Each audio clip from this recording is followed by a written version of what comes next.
I'm Will Carr, and I'm here to fire you up.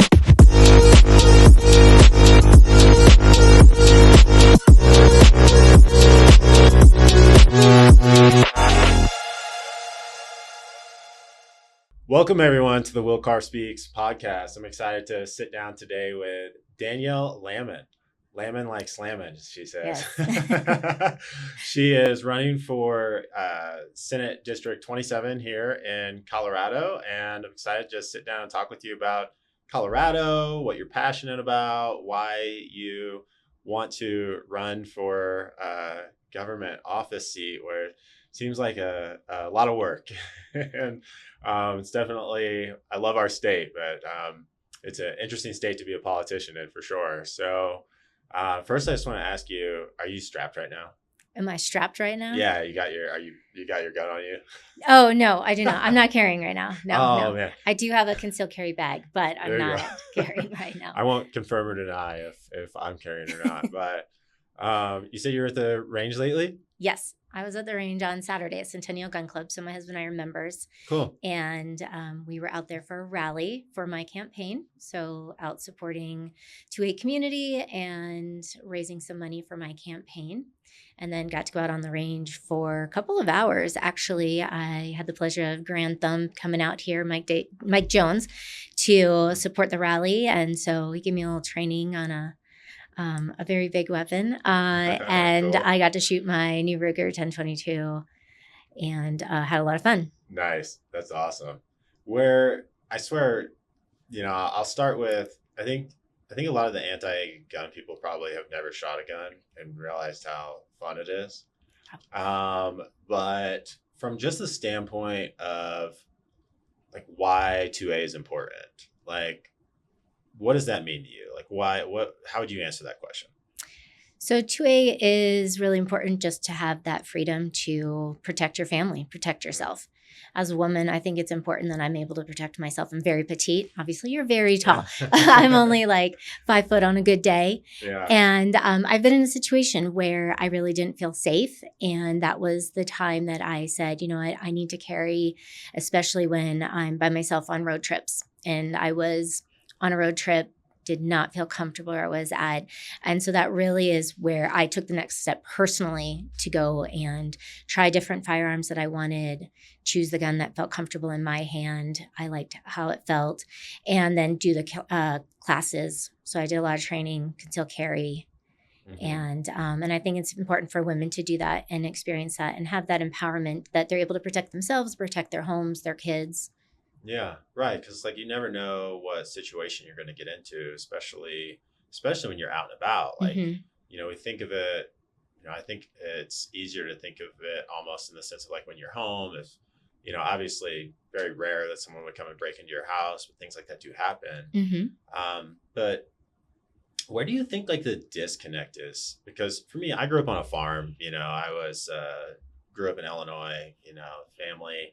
Grew up very country, so I grew up around firearms, learned how to handle them safely, and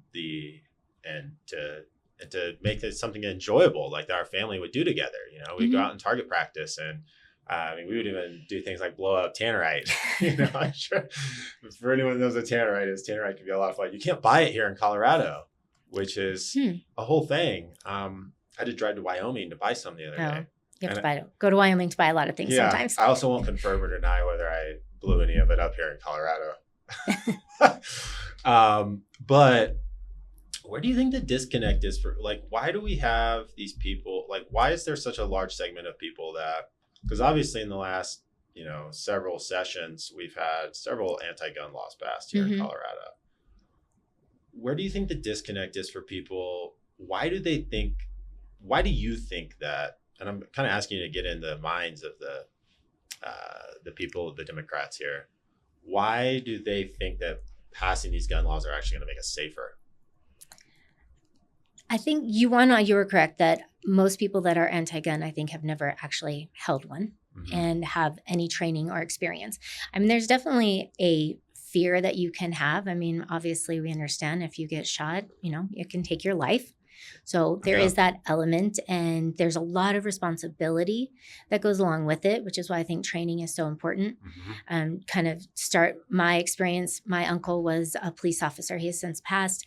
And when I was going to spend a summer with them when I was little, like maybe 5 or 6 years old, he took me to the side and he showed me, what he carried every day as an officer, and, explained the seriousness around it and the dangerous, but also to take that fear away. Like, this is how you unload it. This is what it looks like if your firearm is loaded. If you're going to probably see it around our house because he's a police officer that comes in and out for his shifts.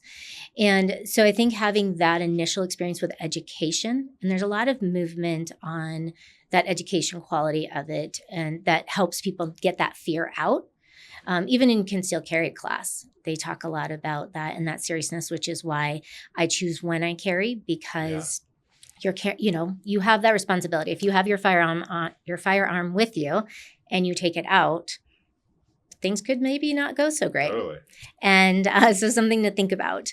But I think where we come back, where our Democrats are taking our firearms away, and my opponent is Senator Tom Sullivan, who has really brought all of the anti-gun bills to Colorado. He's got a sad story because his son was killed in the Aurora Theater shooting, and there's a lot of empathy for that. Yeah, definitely. And I'd never, obviously, anybody want to be in that situation. But I think taking away people's firearms, because those that are law-abiding citizens, they understand that responsibility. They're just hurting that population of people who can actually be there to protect us.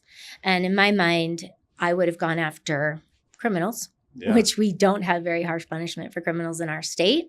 I think we're targeting the wrong tool, because a gun is a tool that you use, whether you're skeet shooting, which is a lot of fun. I enjoy going out and skeet shooting. Whether you're at the range and you're having a little friendly competition with your partner and seeing who can, hit all the marks on the target, or for safety or for farming. I mean, there's so many aspects to being able to have a firearm, and legally law-abiding citizens do that. Right. So just taking our rights away is actually making it a more dangerous society, because criminals will get those firearms regardless. They're not going and waiting the 3-day waiting period, which is a little ridiculous. They're not going and registering with our sheriff's department to have their concealed carry. Right. So when you're disarming the population, you're actually making us a weaker society, open to more crime. Definitely. I completely agree with that. I think that, in my mind, one of the things you said is really the strongest reason that I like to push back on when people are anti-gun is what the whole idea of being a criminal is that you don't follow the rules. Right. You don't follow the laws. And I've never heard anyone be able to give me a good explanation for why they think that banning guns or making, certain types of firearms illegal is going to prevent criminals from still getting those guns. Right. I've never once had anyone, it's almost like they just want to push that out. No, don't make that argument. It makes too much sense, right? It's almost like they just want to believe that somehow by passing these laws, it's going to somehow make us safer.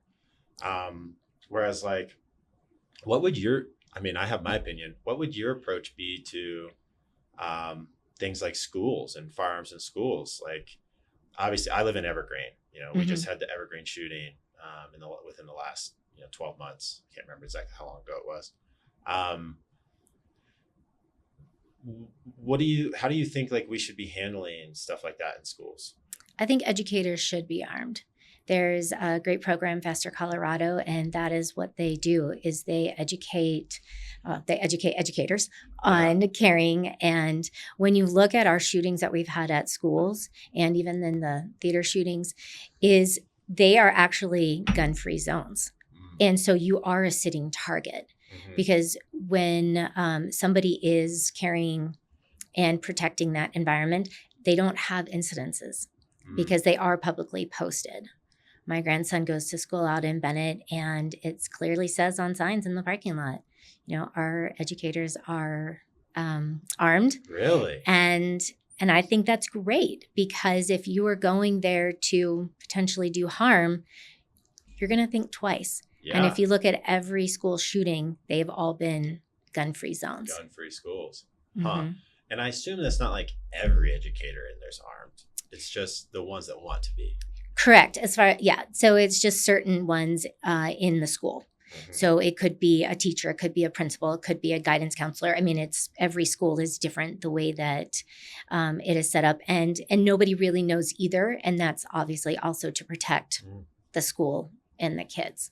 Yeah. But having those courses, so you can do multiple building upon courses for your caring in an educational environment. Yeah.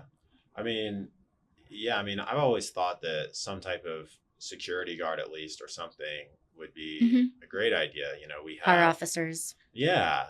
That's not like, I think a great example, and we can, people can look up these stats, but as school enrollment has been declining, and the complaint is schools aren't funded enough, right? But the administrative level of the schools, like I live in Jefferson County, the pinnacle of, Colorado school districts. And it's like the amount that they've spent on administration has doubled in the last decade, while our student enrollment has significantly declined. So why do we need all these more administrators sitting down in Denver West, doing who knows what? I'm sure they're so productive, while we could easily use a fraction of that part of the budget in order to have some type of security guard that's armed at the schools to be able to protect kids. In a situation like Evergreen, that could have been something completely prevented if we just had someone responsible with a firearm there to look after the kids and look after the interests of the faculty. I agree. There's a lot of issues with school districts. I'm in Cherry Creek School District, which is really under scrutiny right now. Yeah. But for some of the same things that Jeffco is. Right. I do talk about putting more money into classrooms. My daughter's a first grade teacher, and I see the struggles that she has as an educator, and not just monetarily, because teachers do not get paid very much money, to be able to have a home and live in the community that you're teaching in. But we do need to put more money into our classrooms. I feel like we need to have a bottom-up approach and really look at what are we offering our educators, our students, and then let that money flow up to our administration. The other thing about schools that I don't understand, so when I was I went to a very small, my graduating high school class was 45 people. Wow, that's very small. In rural Illinois. And every school had their own school board, and it was volunteers. It was like parents, that would volunteer, that cared. And here in Colorado, that's obviously not the way that it's very political. It's very political. It's a bureaucracy from the top down. And I don't understand the dynamics of school enough, of the way that it works. How could that even ever be changed? Because the great thing about each school having their own school district was that we could make decisions for ourselves, or that each school district having our own board was that, and it was specifically about our school, we could make decisions versus this Jeffco school board makes decisions for all of the schools, whether that be all the way up in the mountains where I am or down in Sloan's Lake, basically Denver. And they're making the same decisions for everybody. Is that even a thing that can be changed here in Colorado? Or, I'm sure it would take a lot of people it would be a whole destruction of the current infrastructure. I don't know even where to begin, because you said that's a very loaded question. And we have a lot of money that's in our schools, if you will, from our property taxes. Yeah. I'm out in Southeast Aurora, Arapahoe County, Centennial, and I have a commercial property that we have. And half of my tax bill, $6,500, is going to the school district. And that's just for my commercial property. Yeah. And then my own home, I also have taxes. So I think that's part of our problem is we have so much money flowing, and to actually have some transparency to see where is that trickling down to. I know when my youngest daughter, she's now 24, but when she was in middle school, she has a little learning disability, and we needed some textbooks at home. And I was told, sorry, we don't have enough money to provide textbooks for your child, even though she has a 504 plan for educational purposes, but you guys can buy them. Yeah. And I'm like, that as a parent who has 4 kids that have gone all through public schools, and we pay our taxes and, everything like that, that was like that first mark of saying, is our school board, is our school district really serving the child, or are they serving themselves? Totally. And so we've seen how that's unraveled over the last 10 years or so at this point Yeah. out in Cherry Creek. But so big loaded question, don't necessarily have like the solution, but I would love to take a peek and say, how can we do that at the Capitol? Because the Capitol is always talking about how, they can do these certain things with the money, but you really have to look at where does that authority lie. Right. And if I can talk about a bill that's going to be, that's out right now, Senate Bill 135, it's going to be on our ballots in November, and it's called K through 12 programming. Okay. But there is needs to be a lot of transparency around it, because it's calling the K through 12 programming to help schools, put more money in schools. But that's not the case. It's actually wordsmithing that's going to take away our taxpayer bill of rights, our TABOR rights away. And it's going to raise that by close to $39 billion over 10 years. Wow. And that's going to trickle down to every single taxpayer in the state. Rough numbers, please don't give me quotes on this one, but I've heard roughly around $7,400 per person in the state. Wow. Is what it's going to cost us individually. And no one's talking about that. And I think they said it's something like maybe 1% would actually go to schools. Yeah. Because that's typically that's what we see with these government programs. And because, that's what I'll say. Because when I talk to my friends that lean more to the left, they have this like conviction of like morality and doing good. And do I think that like everyone at the top feels that way? Absolutely not. I think there's definitely people that have bad intentions, but your general person, like the people that in your neighborhood, and the people that you see in your community that would want to vote for something like that, it's because they have this sense and feeling of, well, we're going to be helping kids, we're going to be giving more money to schools, right? And that's what they believe is going to be happening. But with so much of this stuff in the government, a small fraction of the money actually goes to the cause that it's supposed to go to. And it's like, when has the government ever ran anything efficiently? It just doesn't. It doesn't. Unfortunately, the solution that people want the government to be the solution, but I can't hardly name any instance where it's done well being the solution or managing the funds right.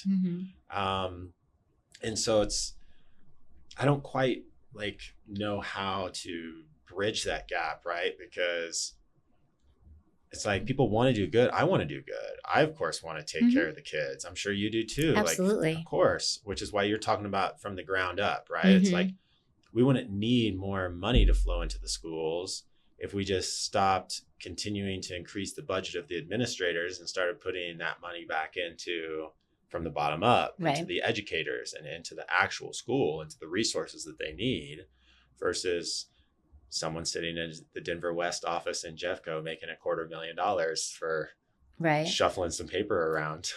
Exactly. And there's different ways to help. So into the classroom, actually giving teachers a true budget that they can provide materials in their classroom, especially in diverse schools. My daughter works at an elementary school that's a very diverse, middle of Aurora. And they have actually attorneys and different businesses that actually sponsor and go and fulfill an Amazon wish list for teachers. And it's nothing crazy. I mean, they're asking for books. They're asking for writing materials. They're asking for, things that really are affecting their classroom every single day with those kids. And it should be the opposite, like you said, where our teachers should be able to go and get the materials that they need for the classroom to provide that education to our students. Yeah, they shouldn't have to be asking sponsors to give that. Yeah, exactly. Or doing sponsors or events or fundraising to help kids go on field trips. because it's too hard financially on the families, then I think our schools need to look at that as well. Yeah. Maybe if the administrators want to make more money, they can go ask the businesses to be their sponsor. Right. Yes, exactly. That would be great. The administrators could all be doing that. But back to our state. But right, our state in the last 8 years since the Democrats have been fully in control, we have 7,000 new employees. They have 290 new programs that this administration has developed and doesn't have a way to pay for it. Mm-hmm. So our state's in a $1.5 billion structural deficit that they've seen coming for multiple years if they didn't curb their spending. Yeah. And they didn't curb their spending. And so now we are today where now they're trying to raise that TABOR cap, that limit. So again, it's just really coming out of our everyday pocket. And I think there is that misconception, even for businesses. I'm a small business owner, that you own a business, therefore you're just rich. Yeah. And our people that are making our laws right now some of them have never even owned a home, let alone owned a business or ran a business, and understand when you're a business owner, you are providing for your community as well. Mm-hmm. You have employees, you're providing for their families. You have so much regulation. We're, what are we, the sixth most regulated state on businesses? Mm-hmm. And all these businesses are leaving because they just keep getting overregulated and feed to death. Yeah. Literally. I think I've seen so many restaurants have shut down recently. Mm-hmm. Like a lot of small businesses are struggling here in Colorado and have decided to close their doors. They have. And the whole point of having a business is that you're creating value. Mm-hmm. And I think that's the important thing to mention. It's creating value, whether that be for your community, but that's also how you're creating value for your own income too. Like when you own a business, you're not just expecting anyone to give you anything. If you don't create value for your community, they're not going to pay for your services. Right. And then you're not going to be able to pay your mortgage. Exactly. You have to create more value for your community than you can bring home. Like the idea of owning a business is the very opposite of being selfish. Like if you're selfish as a business owner, you won't succeed. It's literally impossible. Right. And so, talk to me, like, what do you feel like can actually be done? Because we can talk about like ideals and, I'm sure we see eye to eye on most of this stuff, but like, what do you think can actually be done in Colorado to turn some of this around? I think we need to cut back on our regulations, and we definitely need to cut back on our fees. So a fee structure is, it's called an enterprise. Mm-hmm. And so when there is an enterprise created, it actually goes around TABOR and it doesn't have to fall under the TABOR laws. And so right now in our state, we bring in, the state-wise, not we, but about $25 billion a year in fees. Wow. Fees. Wow. That's on top of TABOR. Yeah. And how much do we bring in through TABOR? So like what would be the total? That is a really good question. I do not have that exact number off the top of my head. Okay. But probably more than 25 billion. It would be more. Oh, yes. We're our state budget is like 500 billion or something. Oh, wow. We're significantly different. But when we look at the fees, because when we have a fee, then it doesn't have to fall under TABOR laws. And so that money is going into all of these other pots of, basically, if you will, like different bank accounts, and not like personal, but you know what I mean? Like how they all go, just like our savings and our mortgage and all of those things. And that's the thing to look at with all of our fees, like, are our roads better? Yeah. Are our streets safer? Right. Those are a couple of big ones because we pay so many fees when you register a car. I know in Arapahoe County, it's like that much. There's like 2 or 3, and then the rest is like fee that you're paying for. And it's almost sometimes double based on, or the additional money than what your initial registration is on your car. And so looking at that is, are we better? Are we safer? Are our roads, not beating our own cars up and what somebody said yesterday, they were going to need dental work driving back to Grand Junction because funny. of the hitting like all the little bottles on the roads. So when we look at that, and then new fees are going to go into effect in 2027. So I think when we can bring more balance to our state capital and have not just have conservatives being a minority, because right now we are the minority, and bringing more balance. And having that so where when a bill comes into play to get passed, that we can really say, is this really good for the people? Or is it just fulfilling something that we want, our pet project? And then is that money turning around and actually going back out to do what it's supposed to do? Because does it just feel good? Right. To say that we're doing this, or is it actually doing good? Right. Like, and I think that's something people really need to understand and dig in on, because as I was saying earlier, there's a lot of things that feel good. Like, oh, it feels good to vote for this. I'm championing for children. But in reality, is that the case? And so many times it's not. And I think we should also look back at things like when we passed medical and recreational marijuana here in Colorado. Now, I'm not opposed to that by any means, but the idea, one of the big things they championed with that was, we're going to use all these tax dollars to take care of our roads and take care of our schools, right? Well, here we are. We still have terrible roads. Right. And now they're trying to get rid of TABOR so they can get more money to schools.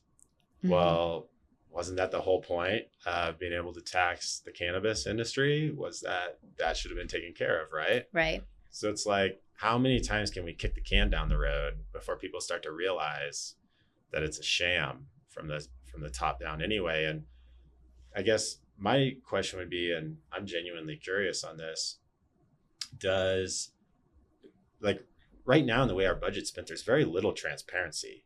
Like, there's no way for me as a taxpayer, as a citizen here in Colorado, to see how all of our dollars are spent. Is there?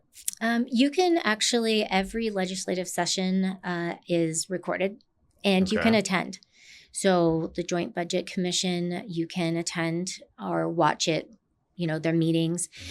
But a lot of that takes time as well. Most people have full-time jobs to be able to do it. You can read every bill. You can actually go to the site and look up the bills and read it. You can see the red lines if it's been amended, but we don't have enough transparency. The other thing is we don't have a lot of fiscal notes that always follow those bills.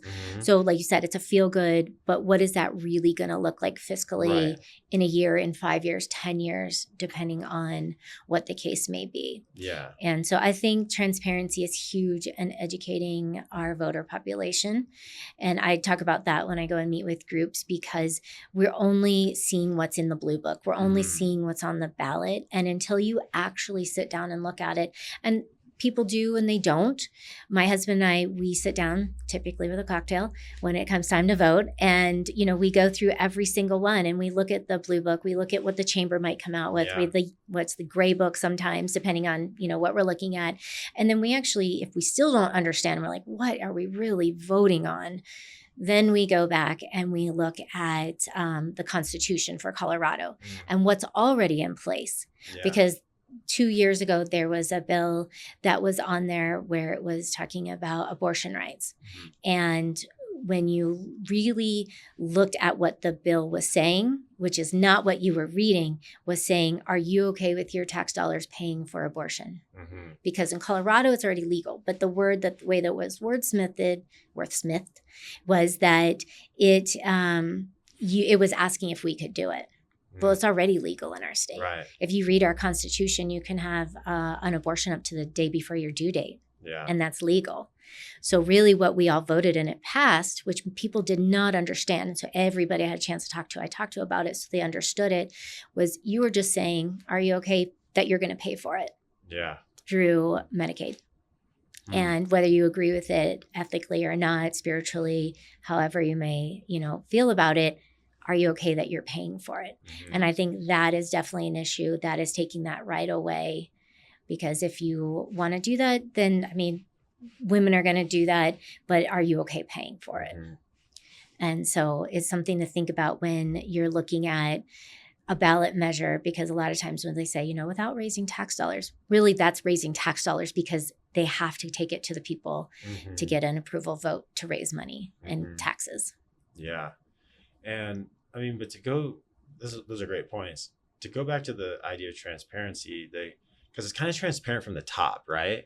But then like, say we've got 2 billion allocated for this. It's going to go to this NGO and this group and this. That's kind of as far as it gets. It's not like once it goes to the NGO or once it goes to that organization, then there is no transparency at how it's spent at that point, right? Or am I wrong again? I think it depends. I don't know all of the ins and outs of everything on that. And it depends on where it's going and then what kind of reporting has to come back. I think we need a little bit more reporting when it's going out to NGOs and that feedback. I did a little study 2 years ago for the city of Aurora, and we looked at, and we just kind of spot checked some of the NGOs, and like some were not even in our country, like where they were registered. Wow. Some were not current on the Secretary of State site. So I think we do need to have a little bit more checks and balances when it comes to that. I mean, I have several foundations. I run foundations. I understand what that looks like from a nonprofit side. And I think when the money goes out, because yes, I obviously big heart. I've been dubbed the compassionate conservative because I'm out there doing things for the disabled population, for our firefighters, and looking at how that comes about. So if we don't have checks and balances either, then there isn't a way for us to know that transparent piece to say, is it really doing what it said it was going to do? And am I stretching because I'm trying to get money that says I need this parameter, but in the end, I'm really sending it over here. Yeah, because I think that's what people need. Because I had someone say to me the other day, they're like, where's the fraud? Show me the fraud, And I'm like, well, I don't know that we really can because it's not transparent enough. It's just, do you believe that every dollar is going where they say it's supposed to be going? And I think that's kind of the frustrating thing as a voter, or even being able to have those conversations with people, because I can't really like prove that these dollars aren't going where they're supposed to be, but it also sure doesn't seem like they are, right? Logically looking at it, which is why that transparency would be so beneficial. Then there'd be no question, right? Like, we know the dollars are going where they're supposed to be going, or like, whoa, clearly these dollars were going not where they were supposed to be going. And I just think that transparency is not there yet. It is and it isn't. I think it depends on what organization it is, because there's amazing organizations out there. And depending where your passion lies to go in and dig in, if you will. And I've looked at a lot of different budgets. I sit on the Citizens Advisory Budget Commission for the city of Aurora, which is a top rated city. They always, I think like 25 plus years now that they've gotten like the top rating you can have for a city municipality financially, which is great. And so you can go in, but I know the budget book is like 300-400 pages long. So, it's like you have to be able to have the time to dig into it, have the passion to do it. But if there's an organization that you want to support financially or volunteer in, whatever the case may be, go and look at their financials. Ask the questions, or, take a peek and see how much money are they bringing in? Where is that money going? So one of the organizations I work with for over 10 years now is the Spina Bifida Association of Colorado. And we have one part-time paid executive director. That's it. And we have a little bit of overhead, but the money that we bring in is going back out into our community. Whether that's through grants, it's different programmings. Right now, we're working on bridging the gap in care. So when our kids age out of the children's hospital scenario, they have to go and find new providers. And so we're working on putting together an adult spinal bifida clinic that can help bridge that gap, bring in those providers. And so those are things that, look at organizations and really, what are they doing? What are their goals, their strategic goals, and are they meeting them? And I think that helps you find that. But again, it's not always just glaring at you. Definitely. So do you remember there being a moment that like sparked your, I'm going to run. Because it seems like you're already pretty active. You're already involved. So I don't know if any of those other positions involve like you campaigning or having to get voted in, but was there like some type of moment or some type of major inspiration for you that really pushed you in this direction to run for, Senate District 27? The passion to serve. Yeah. I have always been somebody that wants to make a positive impact, and I say that all the time, and it's a little simplified maybe, if you will, but making a positive impact in your community. And it evolves over time. When my kids were younger and my husband and I were first married, we didn't have very much money, but I was able to be on the PTO, like you were talking about, being involved in your school. We coached the soccer. We were brownie leaders, fundraising chairs for our son was a gymnast. So I think it's just getting involved little by little. And so it's really led me here to where I am today with just stepping up, having more availability, stepping up into that, volunteering for this, being more involved. And when I started thinking about running for Senate, it's been a couple of years. I actually sold my main business so I could do this full time. Nice. So I owned an insurance agency for over 10 years, and I sold it this last fall so that I could do this full time. I've been campaigning since September. So it's kind of as passionate as I guess I can get, as I literally sold a company. So I could be all in because I'm just an all in person when it comes down to it.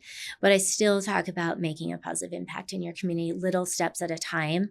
I've been involved in creating accessible playgrounds for kids with all abilities so that they can just have fun and be kids and play.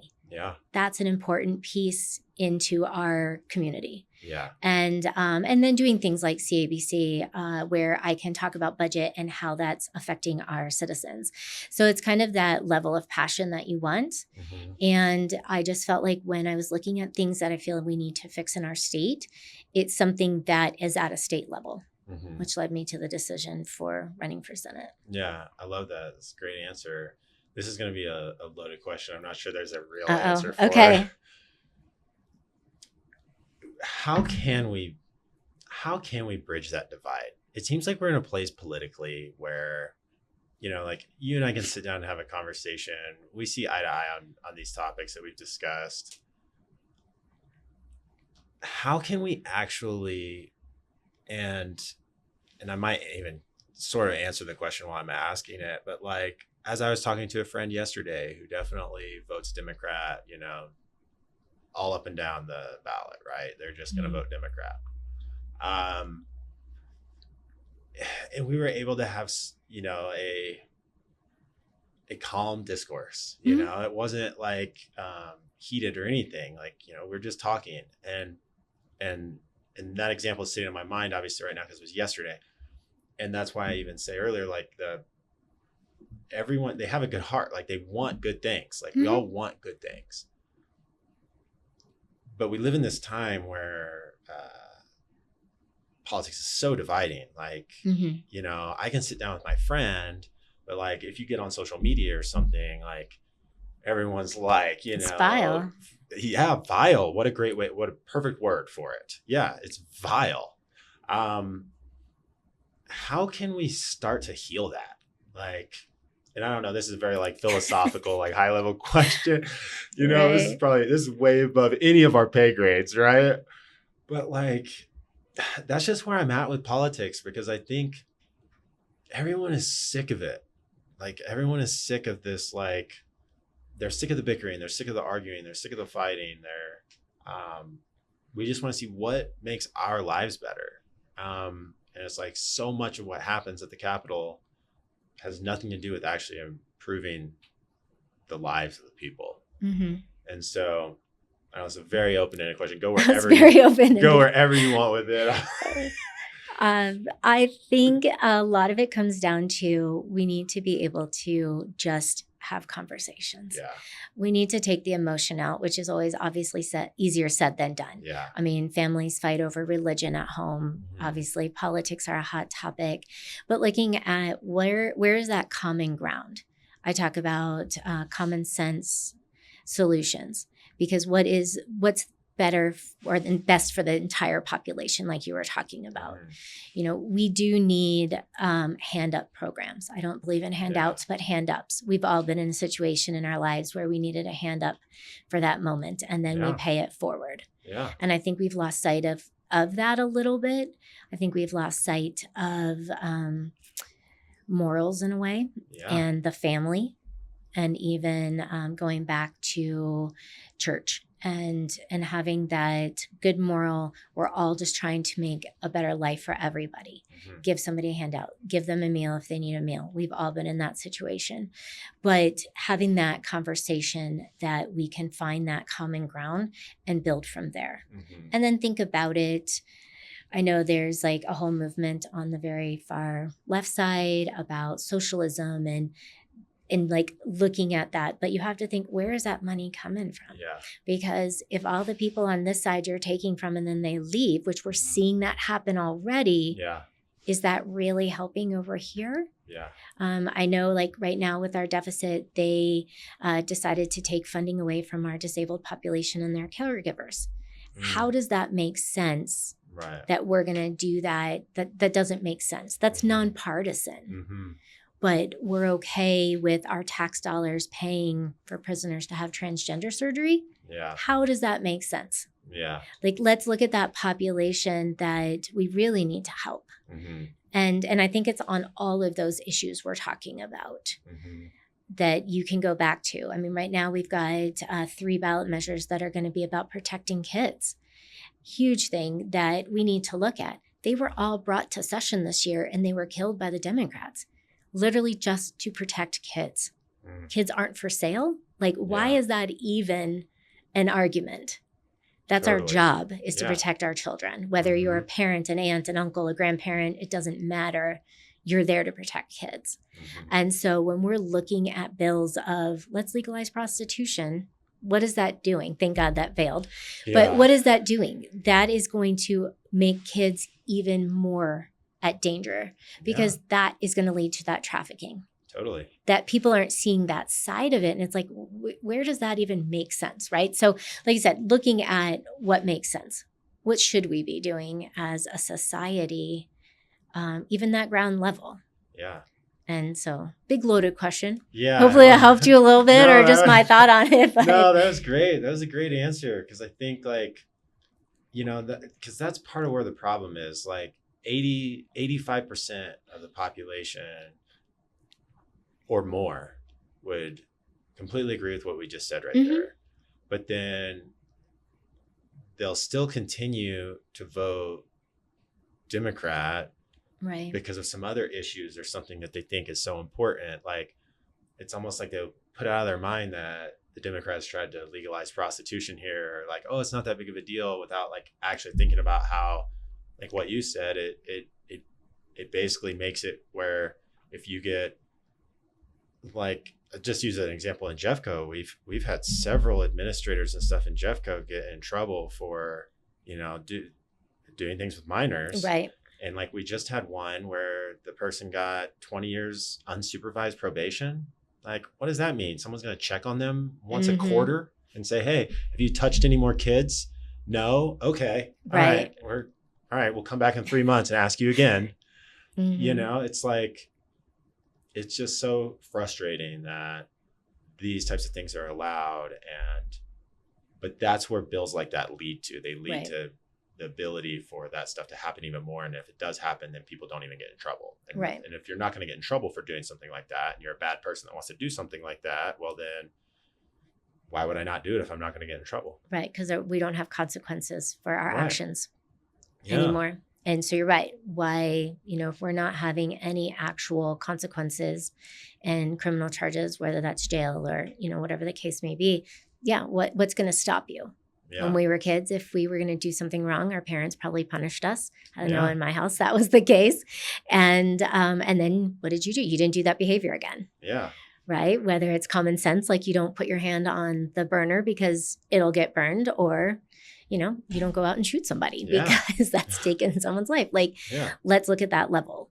Or harming children. Right. Because, I have a couple friends that live in Dubai, and there's no crime there. Because literally, if you try to steal, and I'm not saying that we should do this, like there's somewhere in the middle here. There's a good middle ground. But if you try to steal in Dubai, they will chop your hand off. Right. Like, not a joke. They will actually chop your hand off. Like, so people don't steal. Right. There's no theft. Like, people leave their keys in their car in public. Like, you don't have to worry about it.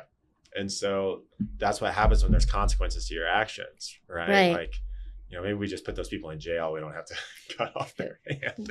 But that's the point. Yeah, there's a consequence. There's a consequence. And think about it. I mean, how many people have they actually had to do that to, though? Yeah, probably not that many. Probably not that many, right? No. Because you really are going to think twice before, you were to do that. Yeah. And especially probably to harm somebody, which they probably have even harsher punishments for that. Yeah. Well, to wrap up here, let's say you win in November. What would be some of the first, just give me one or maybe two, like what would be your first actions as the senator for District 27? So first actions would be seeing what I can do to work with our current conservative legislators in office, because it is a team, and how we can work across the aisle to either repeal or make some common sense bills. Right now, we have so many bills that come through that I think it's even something to say, do we even need that many bills that come through? I think we're already overregulated. So hopefully we have a better balance this fall, and people are getting tired of the Democrats in office, and we'll hopefully be voting in some more conservatives just to bring that balance. Because right now we're very out of balance. We are one seat away in the House and the Senate that if we lose, the Democrats will become a super majority. Yeah. And that's a scary space. And I think that's what gets done is if we have a nice balance, everybody kind of has a voice and a say, and we can find that common ground to move forward. Because I believe there's a lot of common ground, and maybe less at the Capitol, but in the general population, there is a lot of common ground. And so if we can get some balance at the Capitol, hopefully the legislators are forced to be able to come together to find that common ground for the benefit of the citizens. Because right now there's just, I think I heard someone say the other day, like there's been certain bills, and I can't say which one or what, just because I don't remember, but where there were certain Democrats that wanted to vote for it, but then they get called in by their handler, and told, if you vote for this, we're going to primary you. Right. And so they can't, and there's not, but if we were able to have a balance, those handlers wouldn't have as much power to be able to say, do exactly what we say, or we're primarying you, because that balance would be there where they had to cooperate, and there had to be some, to be able to find that middle space that's good. Right. So yeah, I really hope that we can get there this fall. I have a lot of hope for Colorado. I love Colorado. I love living here. And as I was telling you before we started, I'm all sunburnt right now from paddleboarding the lake this weekend. Right.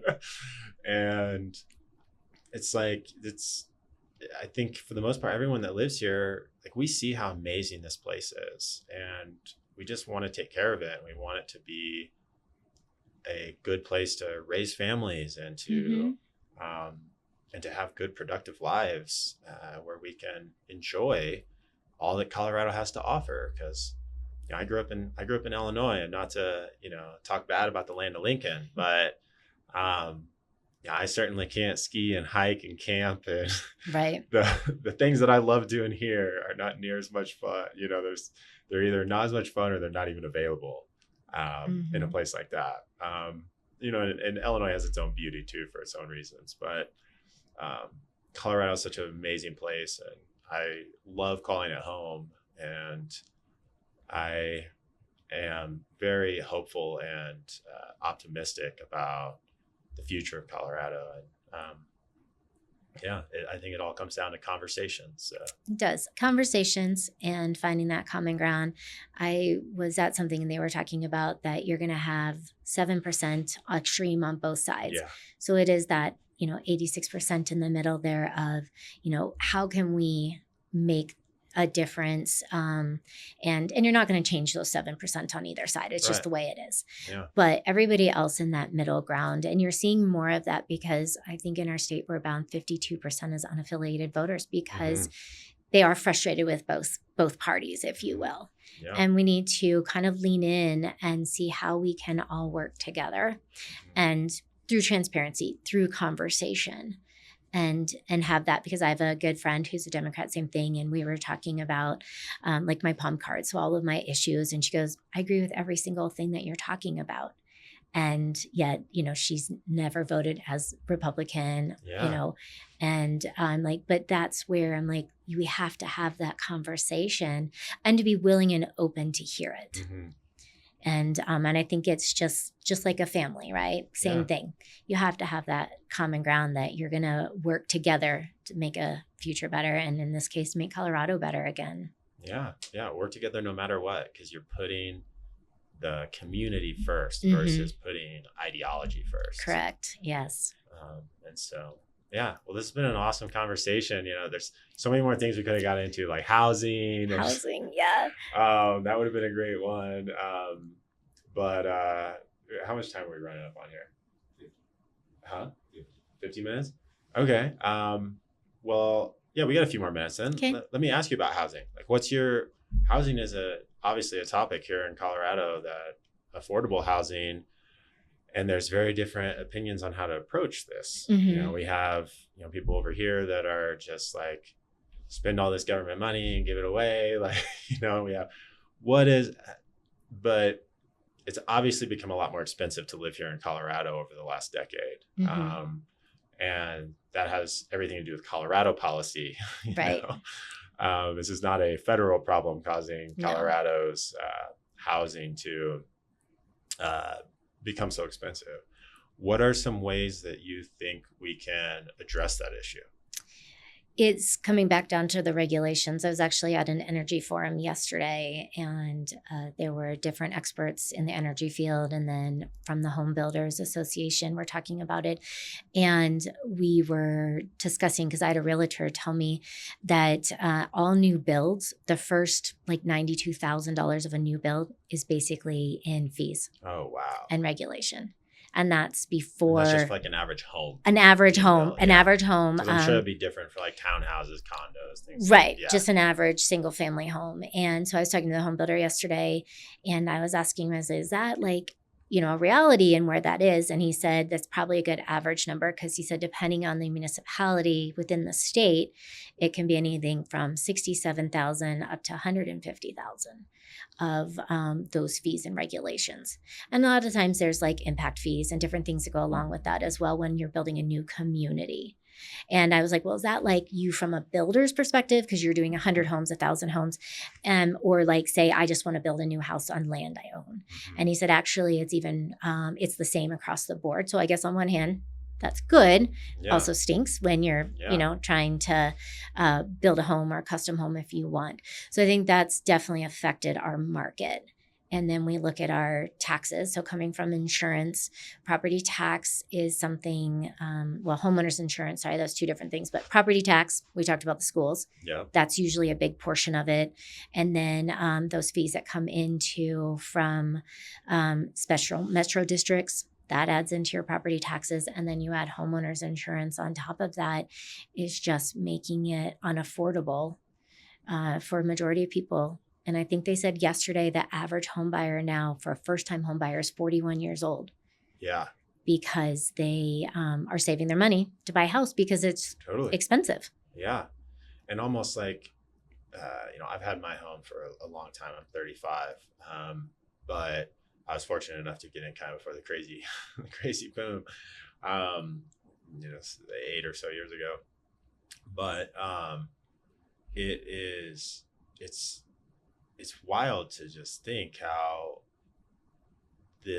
like you said, 41 is like the average price for the people, or the average age for people that are getting in and buying a home at this point. But I almost advise, it's tough advice whether to buy a home, because you look at people's mortgage prices. It's and some of that is affected outside Colorado. Right, it's like the Federal Reserve and the interest rates and stuff like that. But you're spending not quite double, like, to buy a home after because these people are doing the FHAs. So then you have to have your PMI, or the what is it, the mortgage insurance, essentially. Oh, right. Yes. When you don't put at least 20% down. Yeah. So then you have to have the mortgage insurance, you have the property taxes, and you have your homeowner's insurance. Yeah. Whereas like renter's insurance is $20 a month. It's Right. crazy, right? Super cheap. And so people are spending, to get into a home, it's just insane. How much more expensive it is than renting. And then if you own a home, you're responsible for the repairs, you're responsible for the upkeep, all the things. And a lot of young people are just so discouraged by the fact that it seems out of reach, you know? I mean, I guess we can't do anything about what the Federal Reserve is going to set interest rates at, and what's going to happen in the bond market and the treasury market. But what we can do is work on the regulations and stuff here to keep it cheaper. Yeah. Fees and regulations, and all of those trickling down effects that come with that, and our insurance rates. And there's different things with our insurance rates that we can't control, like weather. You know, we definitely get more hail here than majority of other states, which affects us and that cost also. So it's kind of looking at everything, but I really think it comes down to the fees and the regulations, and then the transparency for what it is. And I think it would be nice to have a standard across the board, and that's something we don't necessarily have either. So even in like insurance rating is, you know, each company can have a little bit different. And so one insurance company can say, oh, it's fine if you have this type of shingle, where another one's like, no, you can't. And so as a homeowner, you're trying to figure it out. And then if for some reason you have to switch insurance, or you buy a new home in an area where this other insurance company doesn't do it, it just can be a whole hot mess, basically. But having some standardization as well, which also comes back to that transparency. So you can know, especially in Evergreen, you guys are in a fire area, and you have to know who can insure you, and also about proper fire mitigation and what that looks like for a community. Yeah, definitely. And I think, I mean, there's education that go around. I'll tell a story on myself real quick. The fire ban got lifted in Jefferson County, or at least where I'm at in Evergreen, I don't know, 2-3 weeks ago. And so I was burning a bunch of sticks and, you know, trying to clean up my property to make sure, you know, and I tell people, like, if you know how to clean up your stuff, like, that's actually preventing fires, right? Right. Fire-wise. Yeah. Yes. But I had the fire department calling me twice, where they show up to my house and they're like, it's okay what you're doing, you know, but now I'm friends with the firemen. So we have each other's cell phone numbers, and it's like, and that's a good resource though. You can call your local fire department and ask them to come out and review your property to make sure that it is properly fire mitigated. Yeah. So, and barriers and things like that. Right. Yeah. Apparently I had one person in the neighborhood kept calling, they thought it was too much smoke. Oh. Yeah. You know, I get it. because people are super skittish when it comes to that type of thing. Because, you know, we've seen what happens in places like Granby, where there's been just these massive fires that have taken out lots of homes. Right. And we certainly wouldn't want that to be the case. But is there anything that you'd want to finish with, that you'd want your, you know, constituents to know, or that people that may vote for you, like, what would be kind of your final pitch as far as, like, you know, why you would be a good senator and how you'll help the people of Colorado? So I'm out. My actions speak for my resume, being out and about. And it is not about me personally, but it is about making that positive impact in our local community within District 27 as well as in the state of Colorado. Yeah. I think it's also really important to say primaries are right now, so please vote by June 30th. We need more people to vote and get out. Your voice does matter, and that's something that people need to understand, because you hear, I don't vote, it doesn't matter anyway, but it really does. If you, little education, write to your senator, your House representative, call them, whatever the case may be, go to a town hall, go to a forum, just be involved, ask questions, and hold them accountable. Yeah. As a senator, I want to be held accountable, because if I say I'm going to work towards something, let's do that. And I think that's an important aspect of when we are voting somebody into office and representing us is, are they representing us and not just out for their own self-fulfillment? Yeah. So really important, but please get out the vote. June 30th, primaries. If you're in Senate District 27, I am on the primary ballot. Danielle Lammon. You can follow me for online, Danielle for SD27.com as well. Yeah. Well, that's great. And I agree. Like, we've got to get out and vote. What is it? Like 40% of Colorado doesn't vote? Isn't it something like that? I think only 40% of people actually vote. Oh, wow. And actually, people like Christians, they're at like only 43% of Christians vote. Wow. And we right now, again, have really important ballot measures this year that we need to pass to protect our kids. Yeah. And it's just because people think it doesn't matter. And right. I understand all the conversations about fraud and there's all of the debate on how much of that's actually prevalent. But if the majority of people would get out and vote, it would make a massive difference, and people's voices would be heard, and especially at the more local level. And the more local it gets, the more that it actually matters. Absolutely. That is a huge importance to stress is local elections really matter. Your school districts matter. Your city council matters. Your commissioners matter. All of that. And then who's representing us in the state as well. Yeah. So just get involved. Definitely. Well, Danielle, it was great talking to you. Thank you. Super appreciate you coming on my show, and we'll be excited to get this out in the next couple of days, and best of luck to you, and continue making a positive impact. So thank you. I appreciate it. Yeah. Thanks. I'm Will Carr, and I'm here to fire you up.